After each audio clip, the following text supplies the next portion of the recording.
मैं कीर्ति श्रीवास्तव गायत्री संस्कृत क्लासेस में एक नए वीडियो के साथ में आज हम तत् सर्वनाम स्त्रीलिंग और किम स्त्रीलिंग का रूप जानेंगे और इन दोनों के कॉम्बिनेशन में या अन्य शब्द रूपों से क्वेश्चन कैसे बनेगा वो ये है आपके सामने।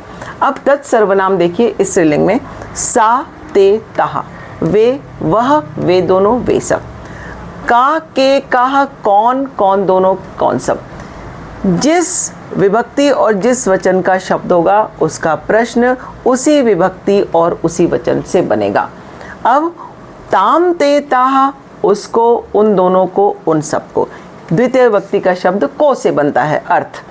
काम, के, काहा, किसको, किन दोनों को, किन सबको।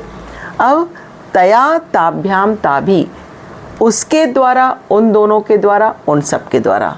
प्रश्न क्या बनेगा? कया, काभ्याम, काभी, किसके द्वारा, किन दोनों के द्वारा, किन सब के द्वारा। तस्यै, ताभ्याम, ताभ्य, उसके लिए, उन दोनों के लिए, उन सब के लिए। प्रश्न क्या बनेगा? कस्यै, काभ्याम, काभ्य, किसके लिए, किन दोनों के लिए, किन सब के लिए। तस्याः, ताभ्याम, ताभ्य, उससे, उन दोनों से, उन सब से। प्रश्न कस्याः, काभ्याम, काभ्य, किससे, किन दोनों से, किन सब से। अब षष्ठी तस्याः, तयोः, तासाम, उसका, उन दोनों का, उन सब का। प्रश्न क्या बना? कस्याः, कयोः, कासाम, किसका, किन दोनों का, किन सब का। तस्याम, तयोः, तासु, उसमें, उन दोनों में, उन सब में। प्रश्न क्या बना? कस्याम, कयोः, कासु, किसमें, किन दोनों में, किन सब में।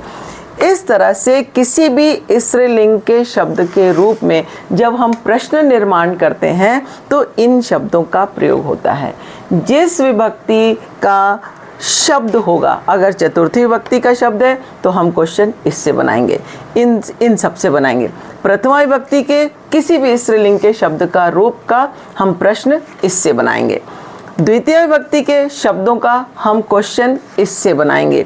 तृतीय विभक्ति के शब्दों का क्वेश्चन तृतीय विभक्ति से बनेगा। चतुर्थी का चतुर्थी से बनेगा।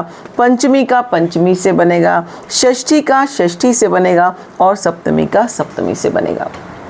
तो प्रश्न निर्माण जब हम पाठ में पढ़ते हैं, क्वेश्चंस पढ़ते हैं, उसमें ये समझ में नहीं आता कि कौन सा किस शब्द का क्या क्वेश्चन बनेगा।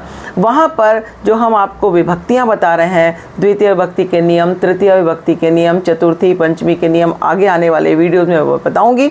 तो उनका क्वेश्चन जो है उपपद विभक्ति के अनुसार और किस प्लेस का शब्द है, उस प्लेस के शब्द से उसी प्लेस का क्वेश्चन के लिए हमें शब्द लेना है किम शब्द से।